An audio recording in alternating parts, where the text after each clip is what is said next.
Hi, everyone. Welcome to Citation Foundations and APA Foundations, section number 2. This section is going to talk a little bit about citation fundamentals. Although we're not going to cover every single possible type of citation, I am going to cover some of the more common ones that you will more than likely encounter and provide you with some resources on how you can learn more about citations, but this should give you the general foundation that you'll need in order to incorporate it into your Project 1 assignment. So let's get started.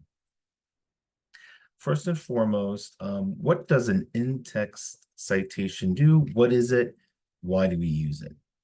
An in-text citation is a notation that we use when we share an idea that belongs to somebody else.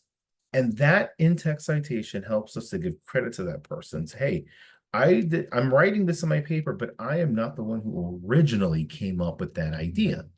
So what it helps me to do is it establishes my credibility as a writer because I'm showing respect to someone else's intellectual property, which consequently helps me to avoid plagiarism. More practically, in-text citations help readers to locate this cited source on the reference page. But more importantly than anything else, I think really it's all about including a citation in the proper format so that you can easily show where the work or that idea came from so that other researchers, other students or colleagues may be able to go back and look at the original work in which the idea that you are sharing came from. Now, again, as I mentioned before, you want to look at the Purdue OWL website, which is, sorry, I don't know, hopefully the microphone is not picking up. I have a motorcycle passing by my house at the same time as I'm talking and recording the session. The website that I want you to reference and look at is the Purdue OWL, which is OWL, like OWL, .purdue.edu. They have an amazing website that is filled with excellent examples on how to properly cite your resources. So there's two types of citation formats that you should be aware of. There's what we call the parenthetical citation, and then there is the narrative citation, sometimes referred to as the parenthetical form or format or the narrative format. What's the difference between the two? Quite simply, it's in its most simplest form, it's the location of where the citation is in the sentence. So the first example I want to point you to is an example 1, where we use a parenthetical citation.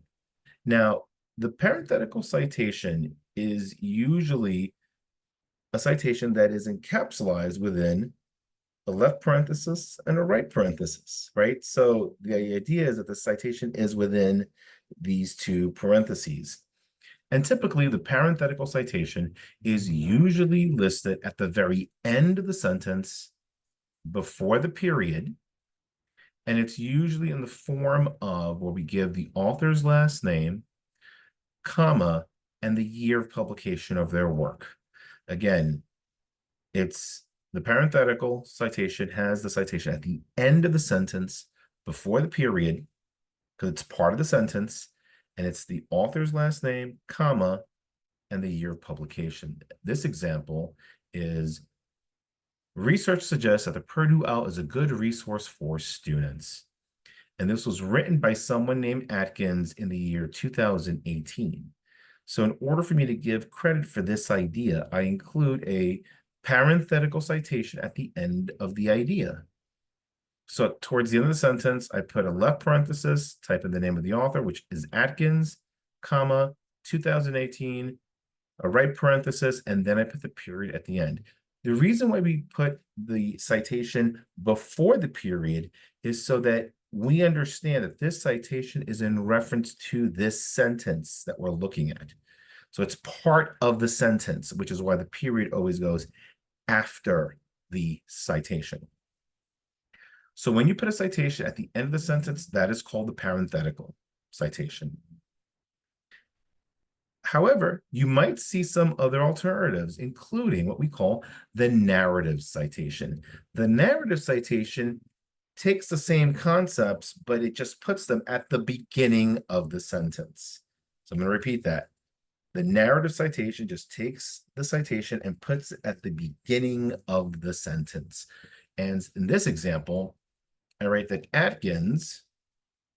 Now notice that the parentheses in this case is only around the year. So it's Atkins, left parentheses, 2018, which is the year of publication, right parentheses, suggests that the Purdue Owl is a good resource for students. This is the correct format. Notice there is no comma. It's the author. If it's a singular author, it's an author, left parentheses, year, right parentheses, and the rest of your sentence. So these are two formatted structures that you're going to see in many of your writings and in a lot of the research. And this is what you will be seeing and what you will be expected to follow when you write your paper. And again, as I mentioned before, the rules are simple. Author's last name, year of publication. Those are two must-haves that you should always include. Now, there are some other nuances that we'll get to in a moment, including some people who prefer that you also include the page number. And in some citations in the 7th format, that's something that can be included as well. But for our purposes in the here and now, again, remember, author last name, year of publication. Author last name, year of publication. Another example, Jimenez 2020 said that learning is fun. That is a correct narrative citation format. Second sentence, learning is a key element to success in any field. Now that's a parenthetical because we're putting the entire citation in parentheses at the end of the sentence, and it's Jimenez, comma, 2020 with a period at the end. Now let's go through another example. Here's my reference. I have a reference that I'm going to use from a book from Covey, who's the author. The year of publication is 2013, and it's from the book, The 7 Habits of Highly Effective People, Powerful Lessons in Personal Change from Simon & Schuster. So the idea that I read from them is that people can be highly effective when they put their mind to it. Great. I want to give citation to that. Which of these options would you pick? For example, Covey suggests that people can be highly effective when they put their mind to it. Covey 2013 suggests that people can be highly effective when they put their mind to it. People can be highly effective when they put their mind to it. Covey, comma, 2013. Well, if you're wondering, is it A, B, or C? The answer is B or C, because example B has Covey 2013, so it's a narrative citation at the very beginning, which is correct. But C is also correct because you have Covey 2013 in parentheses at the end of the second, or in this case, the other sentence in section C. So both of these would be correct. However, notice that in section A, it's wrong. And that's because there is no citation of any kind anywhere. So it would be considered incorrect. Now, there are certain other additional rules that I'm going through pretty quickly here. But when it comes to including page numbers, and usually, one of the common rules is that if you are putting in a direct quote, you're copying something verbatim, word for word, you're going to put it into your paper, that should get not just a citation, but a page number included as well. Others also consider, even if you paraphrase an idea, it's a good thing to also include the page number as well. So how do you include the page number? Well, if you happen to be using the parenthetical, which is when you put your citation at the end of the sentence, it's real simple. Last name of the author, comma, year, add a comma, and just put the page number, page 12 in this example. Again, in this case, if you're using a parenthetical format, it should all be within the parenthesis, or parentheses, I should say. If you're using a narrative citation, you're going to still follow the same rules. It goes at the beginning of the sentence. Atkins, 2018.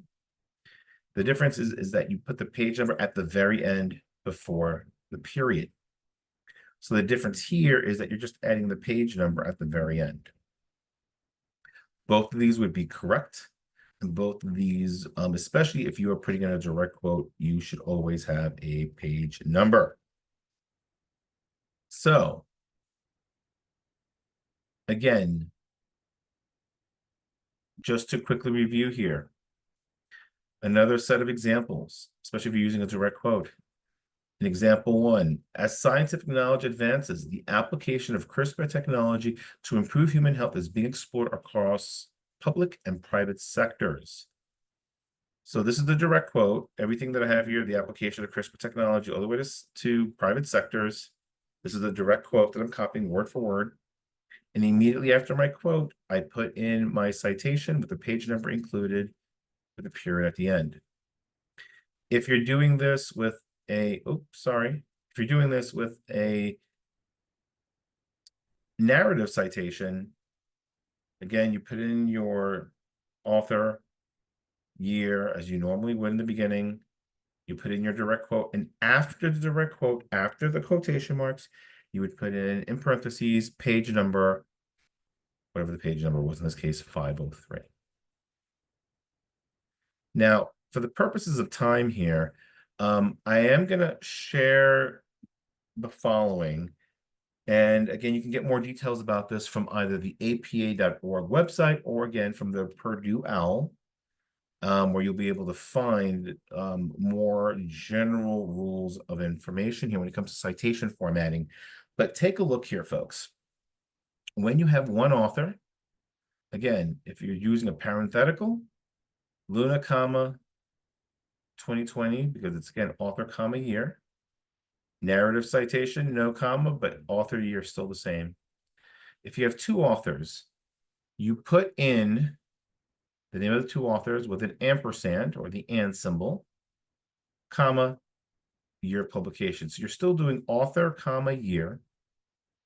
And you're following a similar format for the narrative citation, which is the two authors, except that this time you write out the word and you include the year in parentheses. Now, the first time things get a little interesting and different is that when you have 3 or more authors, the rules are a little different. 3 or more authors, you only need to include the first author that is listed. In this example, it's Martin. And then if you have 3 or more authors in this work, you will write the words et al, period. Et al, period, is Latin for and many. Just noting the fact there are many other authors, but we don't want to sit there and write every single one of those authors' names down. So our shorthand for this is to write the words et al. So now the first author is Martin, et al. There's many more authors with a period at the end, comma, and the year of publication. If you were doing this as a narrative citation, you would do the same thing here. Martin et al, period, 2020. This 3 or more authors might be a little confusing at first, but again, I'm going to provide a screenshot of this reference for you to review in the week 3 folder so you have it available. You could also have groups that are the authors or even entire university or higher education institutions. The point is there's different variations, but the key message I want you to walk away from, folks, is that regardless of the number of authors, regardless of whether it's institution, you have to cite. Whether you use the parenthetical or the narrative, learn these formats, practice them, get used to using them, because I think that it's going to become, easier as you use it over time. If you need me to walk through and do a live demo with you on APA citations, I'm more than happy to do that for you. Just let me know and I'll set up a time. And if we can't make a time work, I can do an individual session or we can just record a video in greater detail. But that's all I have for right now. There are other examples of formatting that we'll get into, but for our purposes, let me know if you have any questions at this time. Thanks again, everyone, and enjoy the rest of your day. and take care.